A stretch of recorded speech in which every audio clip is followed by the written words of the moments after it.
Uh, Dear students, today we are going to discuss about trial balances. Good morning, sir. We are going to prepare trial balances. Before that, I would like to just give a small important tip to all of you. Let me draw a table for this. Yeah.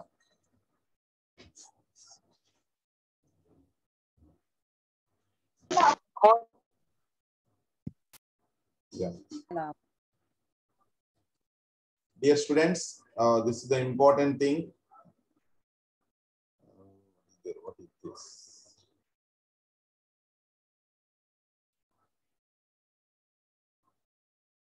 Okay. So trial balance.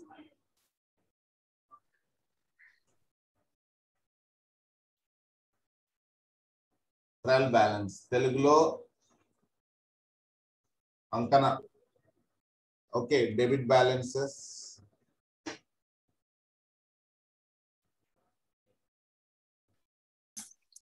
Credit balances.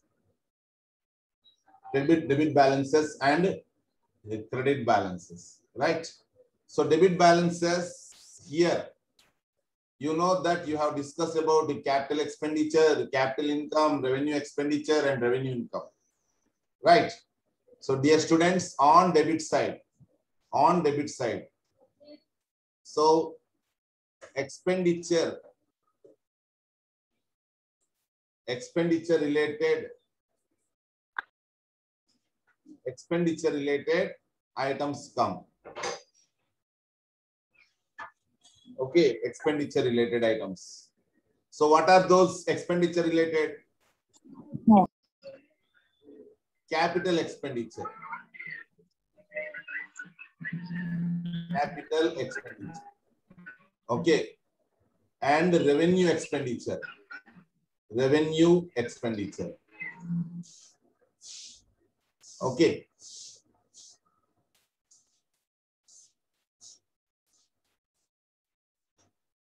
So if you say debit side,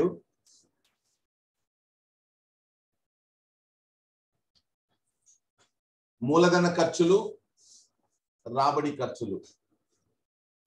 okay, మూలధన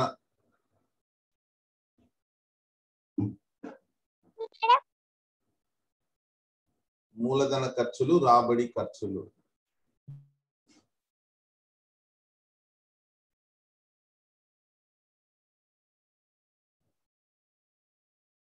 మూలధన ఖర్చులు, రాబడి ఖర్చులు. Okay, what are the examples? మూలధన అంటే I mean capital expenditure అంటే expenditure which is I mean the benefit of this expenditure is more than 1 year. అంటే ఈ క్యాపిటల్ ఎక్స్పెండిచర్ గా ఏదైతే పెడుతున్నామో దాని యొక్క ఉపయోగం, capital expenditure benefit more than 1 year ఉంటుంది.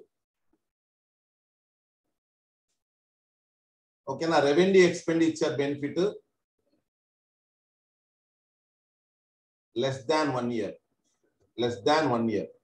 So benefit is important, dear students. Benefit is the most important, right? So dear students, revenue, capital expenditure benefit, capital expenditure benefit. Example, okay, benefit assets. ఓకేనా? Assets benefit మనకు more than 1 year వస్తుంది, ఓకేనా? Right. Revenue expenditure అంటే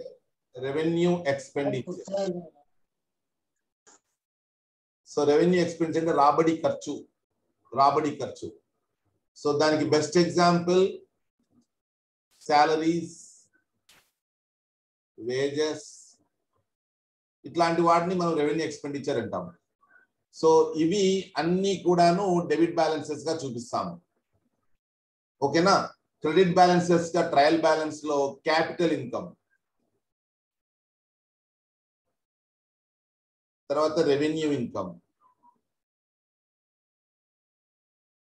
capital income అంటే ఎప్పుడో ఒకసారి irregular income అన్నమాట, ఎప్పుడో ఒకసారి బల్క్ గా వస్తుంది. Lump sum amounts, lump sum amount. Example capital, bank loan, ఇట్లాంటివి. రెవెన్యూ ఇన్కమ్స్ అంటే మనకు పదే పదే వచ్చే ఆదాయాలు, రెగ్యులర్ అన్నమాట. రెగ్యులర్ ఇన్కమ్స్, పదే పదే వచ్చే ఆదాయాలు. So revenue income in the case sales లో ఉంటుంది, రెగ్యులర్ గా వచ్చేది. లేదా discount received, commission received. Okay, ఈ రకంగా పదే పదే వచ్చే ఇన్కమ్స్ ఉంటాయి. ప్లస్ రిజర్వ్స్ కూడా ఉంటాయి, నిధులు ఏవైనా కూడా. సో ఈ రకంగా డెబిట్ బ్యాలెన్సెస్ గా మనకు dear students,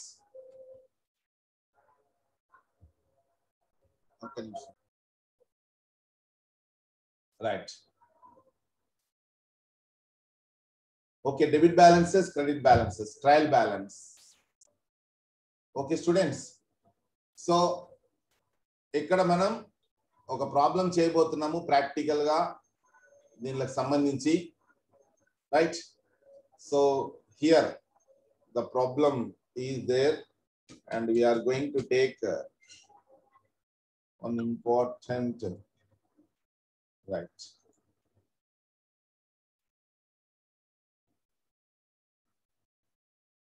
So plant and machinery, dear students, plant and machinery, capital account, purchases, returns అని ఉన్నాయి. ఓకే, రిటర్న్స్, ఏం రిటర్న్స్ ఉన్నాయి ఇక్కడ? రిటర్న్స్ కు ఏమీ లేదు ఇక్కడ, ఉన్నాయి జస్ట్ రిటర్న్స్ అని ఉంది. ఓకేనా? సో రెండు రిటర్న్స్ ఉన్నాయి, రెండు రిటర్న్స్. ఒకటేమో ఇక్కడ ఇది జనరల్ గా అంటే నేను పొరపాటు చేశాను ఇక్కడ, రిటర్న్స్ అన్న చోట రిటర్న్స్ ఇన్వర్డ్స్ అని లేదా రిటర్న్స్ అవుట్వర్డ్స్ అని రాయాల్సి ఉంటుంది, రైట్. సో ఇక్కడ మీరు చిన్న కరెక్షన్ చేసుకోవాలి దీన్ని. Let me refer this important point. I would like to 1 minute. What are they? Just wait. Okay, returns inwards, returns inwards, returns outwards. Returns inwards అంటే సేల్స్ రిటర్న్స్, రిటర్న్స్ అవుట్వర్డ్స్ అంటే purchase returns. Inwards అంటే లోపలికి వస్తాయి, outwards returns outwards అంటే బయటికి పోతాయి, అందుకనే outwards అంటారు. రిటర్న్స్ ఇన్వర్డ్స్ అంటే లోపలికి, సేల్ అంటే మనం అమ్మినప్పుడు బయటికి పోతాయి, అమ్మింది వాపస్ వస్తే ఎనికి వస్తుంది అంటే returns inwards. Okay right. Purchases అంటే బయటికి లోపలికి వస్తాయి సరుకులు, రైట్. రిటర్న్స్ అవుట్వర్డ్స్ అంటే పర్చేజ్ రిటర్న్స్ బయటికి పోతాయి, అట్లా.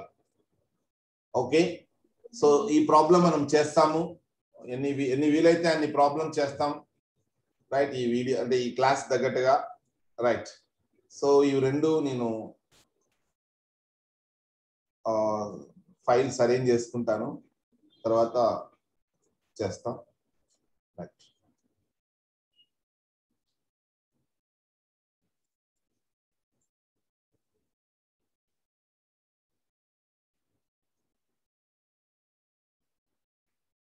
ఓకే, ఇట్లా ఉన్నాయి.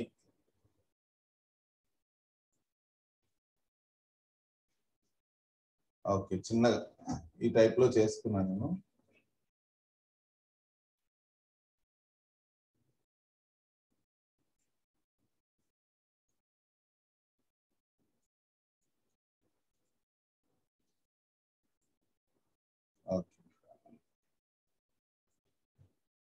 Okay students, plant and machinery, plant and machinery. Plant and machinery అనేది క్యాపిటల్ ఎక్స్పెండిచర్, కాబట్టి అసెట్ అవుతుంది. క్యాపిటల్ ఎక్స్పెండిచర్ అంటే మనము ప్లాంట్ అండ్ మెషినరీ, సో దాని యొక్క ప్రయోజనం మనకు మోర్ దాన్ 1 year వస్తుంది అనే విషయం గుర్తుపెట్టుకోండి. Asset capital expenditure. That's why అది డెబిట్ బ్యాలెన్స్ అవుతుంది. మీరు లెడ్జర్ అకౌంట్ లో కూడాను డెబిట్ బ్యాలెన్సెస్ బాగా అబ్జర్వ్ చేయండి. డెబిట్ బ్యాలెన్సెస్ అని మనము లెఫ్ట్ సైడ్ రాస్తాం. ఓకేనా? ఇది statement. This is not an account. Trial balance is not an account. ఇది చాలా చాలా important. It is a statement. It is a statement, కేవలం పట్టిక అన్నమాట. అందుకనే మనము డెబిట్ అని క్రెడిట్ అని రాయము ట్రయల్ బ్యాలెన్స్ కు.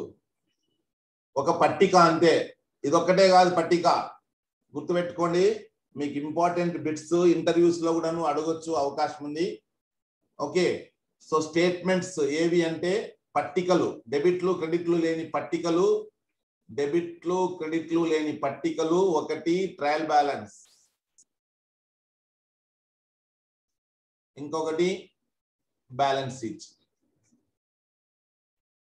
ఇవి రెండు కూడా నాట్ అకౌంట్స్,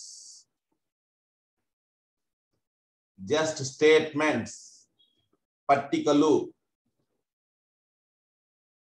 ఓకే స్టూడెంట్స్, సరే మీకు ఆల్రెడీ ఇంకా trading account, profit loss account అని మీకు సపరేట్ గా చెప్పాల్సిన అవసరం లే. ఎందుకంటే ఆ పేరులోనే అకౌంట్ అని ఉంది. అకౌంట్ అని ఉన్నప్పుడు మాత్రమే డెబిట్ టు క్రెడిట్ వస్తుంది. That's all. Got it? Okay, right. So dear students, now we are going to discuss this problem. Plant and machinery. So plant and machinery capital expenditure debit balance ఇస్తుంది. So plant and machinery 1,60,000, 1,60,000. Capital account. Capital account అంటే owner ఇచ్చిన డబ్బు, capital income అన్నమాట. ఎప్పుడో ఒకసారి పెద్ద మొత్తంలో వచ్చే ఇన్కమ్. ఇంకోటి క్యాపిటల్ అకౌంట్ క్రెడిట్ బ్యాలెన్స్ ఎప్పుడు కూడా క్రెడిట్ బ్యాలెన్సే చూపిస్తుంది. కాబట్టి మనం క్యాపిటల్ ను క్రెడిట్స్ క్రెడిట్ బ్యాలెన్స్ కాబట్టి క్రెడిట్ బ్యాలెన్సెస్ సైడే రాసుకుంటాము. ఎంత amount? 1,00,000. 1,00,000.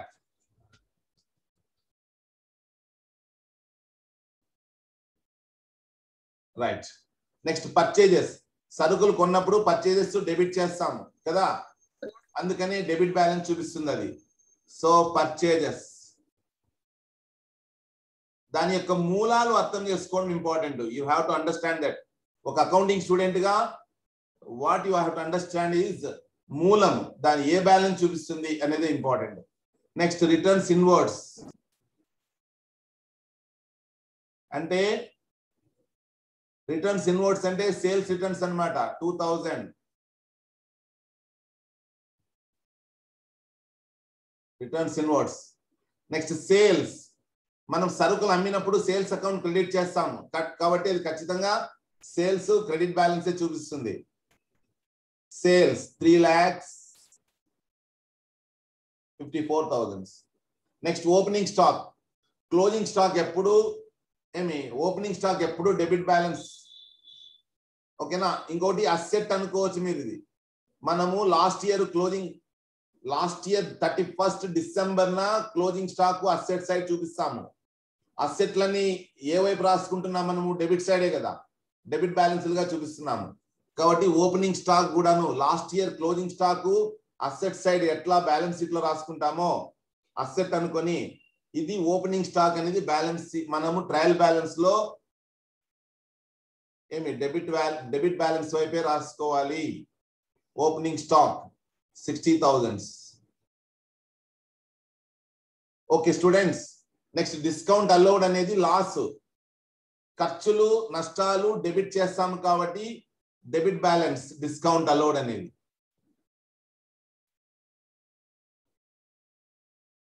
So total 700. Dear students, next returns outwards. Returns outwards అంటే సరుకు బయటికి పోతుంది. బయటికి పోయినప్పుడు పోయే ఖాతాను క్రెడిట్ చేస్తాం మనం కాబట్టి ఖచ్చితంగా ఇది క్రెడిట్ బ్యాలెన్స్ గానే వస్తుంది. అంటే పర్చేజ్ రిటర్న్స్ లేదా returns outwards 1,500. Dear students, bank charges ఓకేనా? బ్యాంక్ చార్జెస్ గుర్తుపెట్టుకోండి. బ్యాంక్ చార్జెస్ ఖర్చుని ఏం చేస్తాం? డెబిట్ చేస్తాం. అందుకనే మనము బ్యాంక్ చార్జెస్ ను డెబిట్ బ్యాలెన్స్ గా చూపియాలి. సో టోటల్ అమౌంట్ ఏమో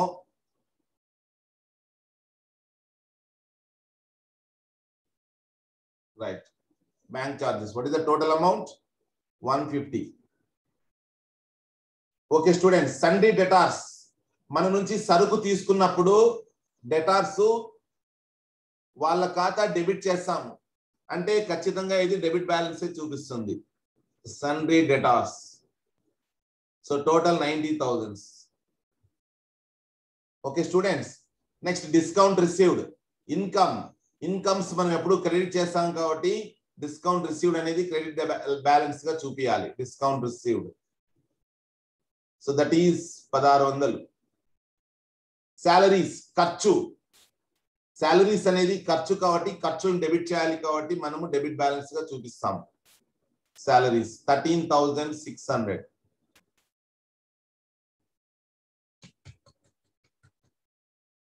okay students, right. Next dear students, manufacturing wages. సరుకులను రా మెటీరియల్ ను ఫినిష్డ్ గూడ్స్ గా కన్వర్ట్ చేసినప్పుడు చెల్లించే ఖర్చులనే మ్యానుఫ్యాక్చరింగ్ వేజెస్ అంటారు. తయారీ వేతనాలు అని కార్మికులకు ఇచ్చేటివి. అంటే ఖర్చే కదా కాబట్టి ఖర్చులు అన్నప్పుడు ఖచ్చితంగా డెబిట్ బ్యాలెన్సే వస్తుంది. ఎం వేజెస్ అని రాస్తా మ్యానుఫ్యాక్చరింగ్ వేజెస్ కు 20,000. Next sundry creditors.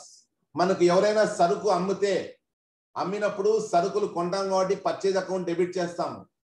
ఇచ్చిన వాళ్ళ ఖాతా క్రెడిట్ చేస్తాం అంటే వాళ్ళు రుణదాతలు కాబట్టి సండ్రీ క్రెడిటార్స్ క్రెడిట్ అవుతుంది.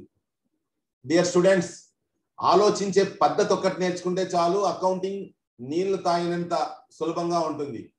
మీరు ఆలోచించడమే నేర్చుకోవాల్సింది. అందుకనే మీరు అబ్జర్వ్ చేస్తున్నారో లేదో, ఇలా ఆలోచించాలి, ఇలా చేయాలి అని నేను ఎందుకు పెడుతున్నాను అంటే అకౌంటింగ్ అనేది బ్లైండ్ సబ్జెక్ట్ కాదు, సైంటిఫిక్ సబ్జెక్ట్. కొన్ని సూత్రాలు ఉంటాయి, ఆ సూత్రాలు బేస్ చేసుకుని you have to work out the problems. Dear students, carriage inwards. Dear students, purchases సరుకులు కొనుగోలు చేసినప్పుడు వాటిని రవాణా చేయాలి. అంటే సరుకులు లోపలికి తెచ్చినప్పుడు రవాణా కోసం ఖర్చు చెల్లించాలి. అంటే క్యారేజ్ ఇన్వర్డ్స్ అనేది ఖర్చు అవుతుంది. Carriage inwards. సో 1500 ఖర్చు కాబట్టి డెబిట్ బ్యాలెన్స్ గా చూపిస్తాం. డియర్ స్టూడెంట్స్, మన ఆఫీస్ కి రెంట్ పే చేయాలి. ప్రభుత్వం సంబంధించిన మున్సిపల్ ట్యాక్సెస్ పే చేయాలి. ఓకేనా? తర్వాత పన్నులు అద్దెలు చెల్లించాలి కాబట్టి ఖచ్చితంగా అది ఖర్చు, పదే వచ్చే ఖర్చు రెవెన్యూ ఎక్స్పెండిచర్ అంటాము. డెబిట్ బ్యాలెన్స్ గా చూపిస్తాము. Rent, rates, taxes. So total 1050. Dear students, advertisement. ఇది పదే వచ్చే ఖర్చు కాబట్టి మనము డెబిట్ బ్యాలెన్స్ గానే చూపిస్తాము. ఆల్రెడీ డిస్కస్ చేశా నేను. ఏమని? ఇగో ఇక్కడ డియర్ స్టూడెంట్స్, క్యాపిటల్ ఎక్స్పెండిచర్ కానీ రెవెన్యూ ఎక్స్పెండిచర్ కానీ ఇవన్నీ డెబిట్ బ్యాలెన్స్ చూపిస్తాయి. డెబిట్ బ్యాలెన్స్ చూపించినప్పుడు వాటిని డెబిట్ బ్యాలెన్స్ గా చూపించాలి. స్టేట్మెంట్ లో, ట్రయల్ బ్యాలెన్స్ లో. ఇన్కమ్స్, రెవెన్యూ ఇన్కమ్స్ కావచ్చు, క్యాపిటల్ ఇన్కమ్స్ కావచ్చు, ఇవి క్రెడిట్ నేచర్ ఉండేటివి, క్రెడిట్ బ్యాలెన్స్ లే చూపిస్తాయి. అందుకనే మనము కుడివైపు రాసుకుంటాము. ఇది లెఫ్ట్ సైడ్, ఇది రైట్ సైడ్ అంటాం, కానీ మనము దీన్ని డెబిట్ సైడ్, క్రెడిట్ సైడ్ అని అనము. స్టేట్మెంట్ కాబట్టి, అకౌంట్ కాదు కాబట్టి. Okay students, right. Now bad debts provision అయిపోయింది, అడ్వర్టైజ్మెంట్ అయిపోయింది. Dear students, cash in hand. మన చేతిలో డబ్బు ఉంది అంటే అది ఆస్తి లాంటిదే. అంటే ఆస్తి, అసెట్స్ అని చెప్పాను నేను.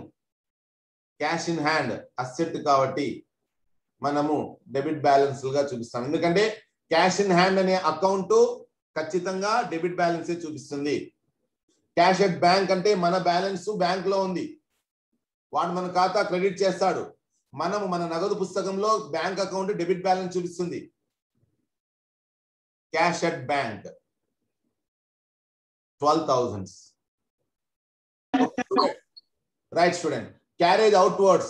Dear students, సరుకు మనము ఫ్రీ డెలివరీ చేసినప్పుడు రవాణా ఖర్చులు మనమే పెట్టుకోవాలి. అంటే సరుకు బయటకు పంపించేటప్పుడు దానికి సంబంధించిన రవాణా ఖర్చులు ఉంటే అవి పెట్టుకోవాలంటే మనకు ఖర్చు అవుతుంది కాబట్టి క్యారేజ్ అవుట్వర్డ్స్ 2400 ఇది. So dear student, this is the problem. I hope this will tally అవుతుందని అనుకుంటున్నాను. మీరు provision for bad debts credit కదా సార్, వచ్చిందా ప్రాబ్లం? అది ఉందా? ఎక్కడ ఉంది అది? ఓ మర్చిపోయాము.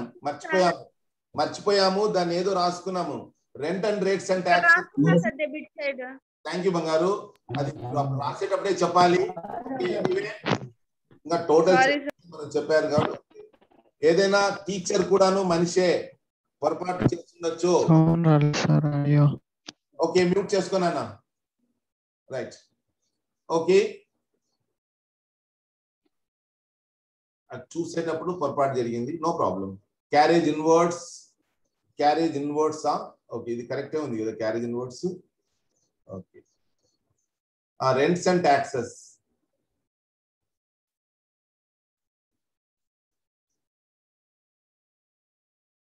Rents and rates and taxes 20,000. Okay, bad debts provision. Dear students, that is your problem. Audio రాలేండి, నీకు ఒక్కనికే రాలే, మిగతా వాళ్ళందరికీ వినపడుతుంది. Okay, right. So dear students, ఇక బ్యాడ్ డెట్స్ ప్రొవిజన్ అని ఉంది. బ్యాడ్ డెట్స్ ప్రొవిజన్, రిజర్వ్స్ కానీ ప్రొవిజన్స్ కానీ మనము క్రెడిట్ బ్యాలెన్సే చూపిస్తాయి. అందుకనే మనము రైట్ సైడ్ వేసుకోవాలి. రిజర్వ్స్, ఇక్కడ చూడండి, రిజర్వ్స్. ఓకేనా? రిజర్వ్స్ కానీ ప్రొవిజన్స్ కానీ క్రెడిట్ బ్యాలెన్స్ చూపిస్తాయి కాబట్టి మనము రైట్ సైడ్ వేసుకోవాలి. సో బ్యాడ్ డెట్స్ ప్రొవిజన్ కూడాను 1050. Bad debts provision 1050. Okay students, నాకు తెలిసి మీరు చేసినట్టుగానే చేశాను అనుకుంటున్నాను. దీని టోటల్స్ మీరు ఈక్వల్ కాదా అనేది మీరు ఒకసారి చెక్ చేసి చెప్తే ఆ టోటల్ వేస్తాం. అన్ని కరెక్ట్ గానే ఎంటర్ చేశామా? మీరు ఒకసారి మీ ప్రాబ్లమ్ తో ఒకసారి చెక్ చేసుకోవాలి. అందుకనే మీ నోట్బుక్ దగ్గర పెట్టుకోండి అని నేను చెప్పేది. కరెక్టే సార్. ఓకే బంగ్. So what is the total? 5,08,150 sir. 5,08,150 sir. 5,08,150 కరెక్టే కదా? yes sir. కరెక్టే sir. Okay students, now 10 minutes పైన ఉంది కాబట్టి ఇంకొక ప్రాబ్లం చేయడానికి